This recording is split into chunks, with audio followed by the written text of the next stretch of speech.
언어가 생기면서 이제 중국어 즉 한자가 생기기 시작했는데요. 그 한자에는 창세기 시절 이야기, 뭐 에덴 동산 이야기, 그런 이야기들이 그 한자가 이제 표의 문자라고 해서 뜻을 다 담고 있어요.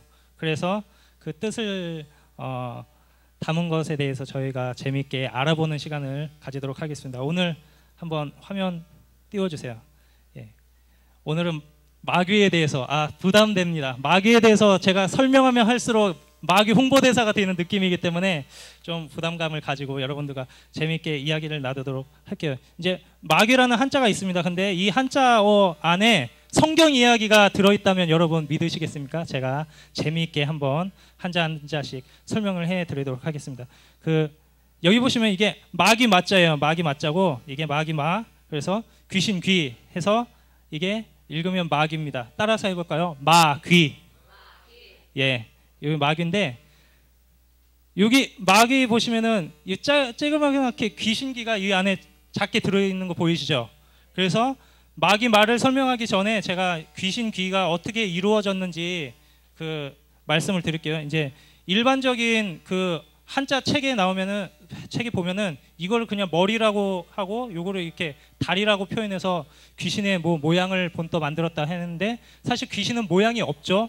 귀신은 모양이 없고 영으로 되어 있기 때문에 보이지가 않습니다. 형체가 존재하지 않습니다. 그래서 어떻게 되어 있냐면은 요렇게 구성이 되어 있어요. 그래서 요거는 이제 이게 뭐더라? 빛일 별이라고 해서 죄송합니다. 지금 갑자기 생각났습니다. 빛인 별이라고 해서 요거는 이제 생명 또는 움직임을 뜻하고 요거는 이제 밭전인데 여기가 이렇게 강이 4개가 있다고 해서 주로 옛날 그 글자에서는 이제 에덴 동산으로 요게 쓰이기도 합니다. 그리고 요거는 이제 어진 사람인이라고 해서 사람이 이렇게 뭐 걷는 모양 같기도 하고 이게 사람인이에요. 어진 사람인. 그리고 요건 사사로울 사라고 해서 개인, 뭐 공은 공이고 사는 사다, 개인적인 의미나 아니면 뭐 비밀스럽게 그런 개인적인 뜻을 담고 있습니다. 그래서 요거를 이렇게 4개를 조합하면은 요런 모양이 나와요. 이걸 분해한 거예요. 여기서 다시 설명할게요. 이게 삐친 별, 그리고 밭전, 그리고 어진 사람인, 그리고 여기 사사로울 사, 이거 다 있는 거 보이시죠? 그래서 요걸 설명하면 여기 에덴 동산에 있는 사람에게 개인적으로 나타난 생명, 이거 뭔가 창세기에 이런 내용 나오는 것 같지 않으세요? 에덴 동산에 있는 사람 하와에게 개인적으로 뭔가 생명이 나타났어요. 그게 바로 귀신입니다. 신기하죠? 저는 신기해요. 근데 요 마귀 맞자를 보면 더 자세히 나와 있어요. 요거는 이제 가릴 엄자거든요. 여기 이렇게 덮개처럼 된 게 덮개로 뭐 가렸다 해서 가릴 엄. 그리고 여기에는 이게 나무목이고 나무목이에요. 나무가 왜 2개냐면은 여러분 선악과 사건 아시죠? 그래서 나무가 하나 있는데 그럼 또 다른 나무는 뭐냐? 선악과 사건 이후에 쭉쭉쭉 넘겨보면 생명나무가 나옵니다. 생명나무가 나와서 나무가 2개예요. 그래서 마귀의 맞자는 귀신은 귀신인데 선악과와 생명나무와 관계된 가려진 귀신이다 해서 이게 마귀가 나옵니다. 제가 열심히 지금 마귀에 대해서 설명을 해드리고 있어요. 그럼 마귀마도 있고 귀신귀도 있는데 그럼 질문이 있습니다. 마귀랑 귀신이랑 다를까요? 똑같을까요? 그래서 제가 질문을 이렇게 마음속으로 던져봤는데 그래서 이제 책도 찾아보고 이제 다른 사람이 연구한 거, 저보다 훨씬 훌륭한 사람들, 학자들이 연구한 글을 보니까 그런 게 있어요. 그러니까 마귀와 귀신의 차이점은 이제 주로 귀신이라고 성경에서 표현되는 거는 이제 마귀의 부하고 마귀가 귀신들의 이렇게 보스다, 뭐 그런 식으로 표현이 되어 있습니다. 그래서 마귀가 귀신의 우두머리, 그리고 귀신은 마귀의 부하들이다, 그런 식으로 되어 있다고 하는 거죠. 여기서 마귀에 대한 중요한 정보를 제가 하나 알려드릴게요. 귀신에 이렇게 등급이 있습니다. 등급이 성경에서도 보면은 등급이 있다고 학자들이 이렇게 주장을 하고 있고요. 실제로 등급이 있는 걸 쭉 보시면 알 수 있고요. 그리고 등급이 있는 영적인 존재가 또 있어요. 뭘까요? 천사입니다. 천사. 천사 보시면 성경에도 천사의 등급이 있다는 걸 이렇게 학자들이 막 연구해서 뭐 천사장도 있고 그걸 부리는 뭐 천사들도 있고 높은 천사도 있고 이렇게 낮은 천사도 있고 그런 등급이 있다고 학자들이 잘 연구를 해서 이렇게 발표를 했습니다. 그게 뭐냐면 천사와 이렇게 마귀는 체급이 같아요. 그러니까 그런 등급 자체가 같습니다. 둘 다 하나님의 피조물이거든요. 그래서 그 둘은 이제 체급이 같고 라이벌 구도라는 걸 일단 기억을 해주세요. 천사와 마귀는 그게 같다. 그래서 제가 이제 마귀에 대해서 창세기 3장 내용이기 때문에 창세기 3장을 봤는데 깜짝 놀랐어요. 마귀는 안 나오고 뱀 이야기만 계속 나와요. 뱀 이야기.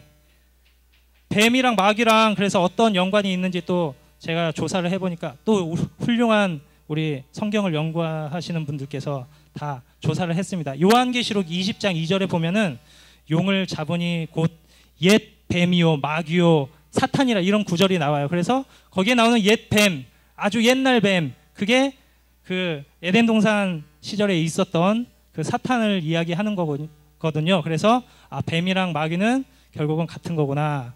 그런 걸 깨달았습니다. 한마디로 옛 뱀이 창세기 3장에 나온 뱀과 같다. 자, 여기서 제가 끝내면은 이제 마귀만 실컷 설명하고 끝내는 거기 때문에 제일 중요한 거, 마귀를 이기려면 간단해요. 이제 말씀과 기도로 이기면 되는데 그거를 재밌고 간단하게 제가 좀 더 설명을 해드리겠습니다. 아까 그 천사와 마귀가 동급이라는 걸 설명해 드렸죠. 근데 아담과 하와는 하나님의 피조물임에도 불구하고 말씀을 다 알고 있었어요. 근데 중요한 거는 말씀을 불순종을 했죠. 우리가 마귀를 이기려면은 말씀을 알기만 하면 안 되고 순종을 해야 된다는 걸 제가 깨달았습니다. 뱀의 말은 의심도 하지 않고 그냥 오케이 해서 하와가 먹고 아담을 주니까 아담이 깜짝 놀래가지고 이게 선악과 아니야! 고마워. 그리고 같이 먹었죠. 그래가지고 이게 참 이게 슬픕니다. 이게 슬퍼요. 왜냐하면은 왜 슬프냐면은 그게 있어요. 따라해 봅시다. 아담은 죽기까지 불순종하였습니다. 동의하십니까? 아담은 죽기까지 불순종해 버렸어요. 내가 정녕 죽으리라 하나님 분명 말씀을 하셨는데 죽기까지 불순종했어요. 근데 그 반대인 인물이 있습니다. 예수님 따라합시다. 예수님은 죽기까지 순종하셨습니다. 동의하십니까? 우리 다 성경 읽으신 분은 십자가 사건 알고 계실 거예요. 십자가 사건은 뭐냐면은 예수님이 다 십자가에 달려서 고통스럽게 죽으실 것까지 다 알고 계셨어요. 근데 죽는 걸 알고 계신데도 죽기까지 순종을 하셨기 때문에 저의 죄를 사하실 수 있는 겁니다. 되게 멋있지 않습니까? 그래서 그럼 마귀는 또 특이한 점이 있죠. 마귀도 하나님의 말씀을 알고 있어요. 이게 중요합니다. 마귀도 하나님의 말씀을 알고 있기 때문에 하나님의 말씀을 이렇게 왜곡하고 이렇게 빗나가게 해서 아담과 하와를 막 꼬시고, 그리고 마태복음에서도 보면 예수님을 시험할 때 말씀을 가지고 시험을 하기도 합니다. 그처럼 마귀는 하나님의 말씀을 알고는 있는데 마귀는 중요한 게 또 있어요. 마귀는 순종을 안 합니다. 하나님의 말씀을 알지만 순종을 안 합니다. 그래서 우리가 마귀를 이기려면 말씀을 알고 순종도 해야 됩니다. 그리고 그러면 순종을 하려면, 말씀을 지키려면 어떻게 해야 되겠습니까? 성령님께서 내 안에 계셔야 됩니다. 아까 제가 체급 얘기를 했는데 하나님, 성부, 성자, 성령 삼위일체 하나님은 창조주십니다. 창조주. 따라해 볼까요? 창조주. 우리는 뭐죠? 우리는 피조물입니다. 따라하세요. 피조물. 그러면 사탄과 마귀와 천사는 뭘까요? 피조물이죠. 한마디로 체급이 다르다는 겁니다. 사실은 이제 사람도 마귀에게 지는데 내 힘으로는 이제 마귀를 이길 수 없는데 이길 수 있는 비결이 있어요. 성령님을 의지하면 돼요. 왜냐하면은 성령님과 마귀는 체급 자체가 다르기 때문에. 그래서 게임이 안 된다 그런 얘기를 하거든요. 게임이 안 돼요. 실제로 그 뭐 권투 선수나 그 뭐 유도 선수나 그런 거는 체급이 다 정해져 있습니다. 체급이 다른 사람끼리 승부를 하면은 안 되게 돼 있어요. 그거는 게임을 못 하게 돼 있어요. 왜냐하면 게임이 안 되니까. 마찬가지로 성령님이 내 안에 계셔서 우리가 성령님의 안에 거해서 말씀을 듣고 대적을 하면 마귀는 게임을 할 수가 없어서 피합니다. 마귀는 자동으로 피하게 돼 있어요.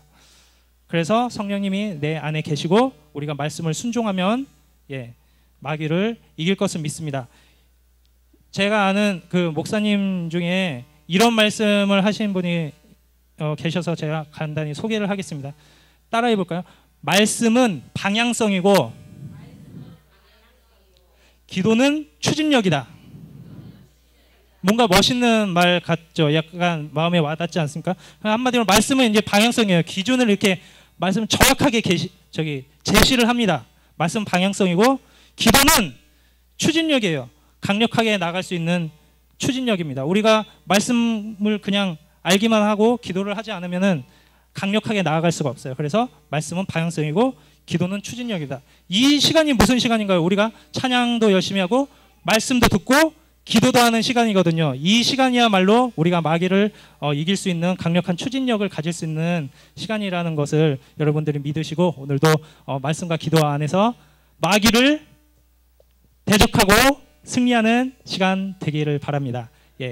이상으로 간단히 강의를 마치도록 하겠습니다. 제가 기도하고 마치겠습니다.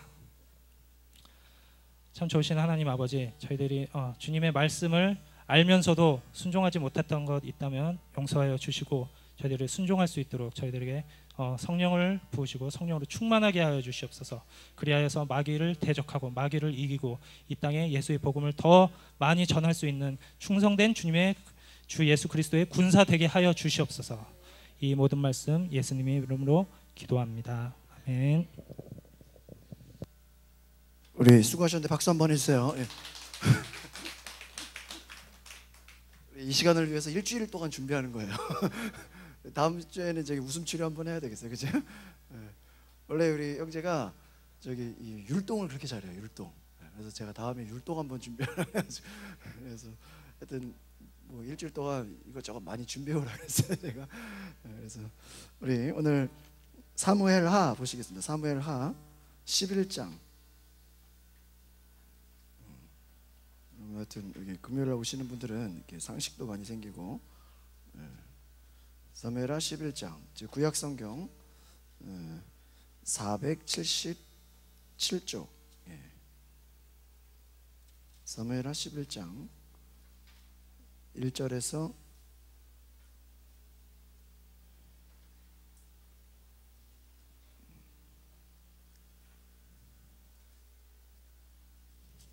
1절에서 13절